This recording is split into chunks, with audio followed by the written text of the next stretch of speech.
Welcome to the Workbench. I'm Doug. Today I have in front of me the Array, which is one of our multi-needle embroidery models.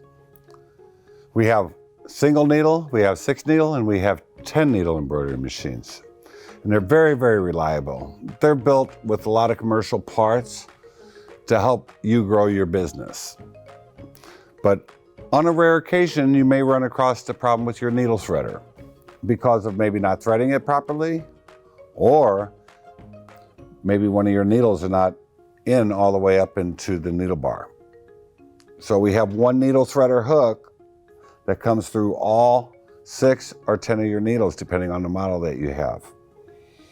Okay, and it comes down the exact same way. So if you had one needle that was a little bit lower than the rest, as the needle threader came through, instead of going through the eye of the needle, it could actually hit the back side of the needle and become bent. So if you ever have a problem with the needle threader, the first thing you want to do, if it's only pertaining to one needle, is to replace that one needle. Maybe that one needle is bent to the left side or to the right side. Exchange it. Make sure that you put it all the way up into the top. Okay, now to inspect your needle threader and to do easy threading, I'm just going to show you now. I'm just going to move the needle position to number 6. Now, when it comes to threading this, it's very important that your thread comes through the pilot hole on top of this thread guide. Many of you have threaded these before. I'm sure you're familiar with that.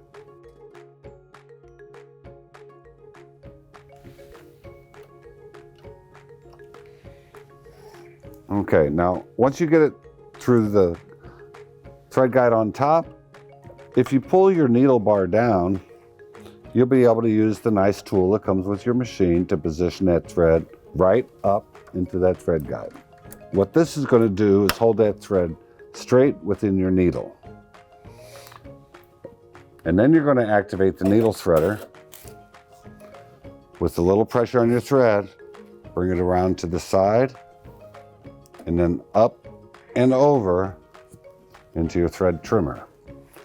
Now this is going to cut the exact amount of thread necessary so that when you start to sew, it draws that thread underneath. So at that point, you just touch the needle threader button again, and it's stored. Now, if for some reason all needles are not threading, then you may want to inspect the needle threader itself. And the best way to do that is to remove all your threads. Okay, so I'm just going to remove that needle thread first of all from the eye of the needle, and then I'm going to take it and lay it up on the top, someplace out of the way. So to visually inspect the needle threader, we're going to have to take the needle out of the way. Okay, I'm sure you've replaced these a couple times, right? Just go loosen that set screw, and then with a little wiggle jiggle up and down, it'll come down and away. Once the needle is gone, then what we'd want to do is activate the needle threader. The needle threader will come down, but it's kind of hard to see, so it might help you to fold and lay a piece of white paper underneath it to use as a backdrop. Now when you look from the front to the back or from a top view down, you'll see that the little hook that grabs your thread is running parallel with this right finger that's curved. If you saw that that hook was angled to the right against that finger or angled to the left and it wasn't parallel, then you might be able to get in with a fine pair of tweezers that if you own one of our sergers, you'll have that available. And you can position that from the top or the bottom in order to reshape either to the right side or to the left side. Once you see that that hook is parallel, you may have just taken care of your problem. So sometimes you could use a little screwdriver, maybe even a little quilting hook of some sort. Okay, but the main thing you want to see is that that is parallel along the right edge and with equal clearance all the way from the back to the front. You're not going to hurt anything by attempting it.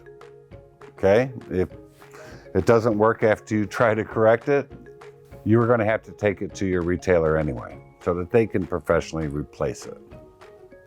Now, if you enjoyed this video, please scan the QR code that's coming up, and that'll take you to a playlist of all of my videos for all of Baby Lock's sewing machines, sergers, long arms, and multi-needle, which will also show you how to maintain your machines. And now that you know, get out and sew.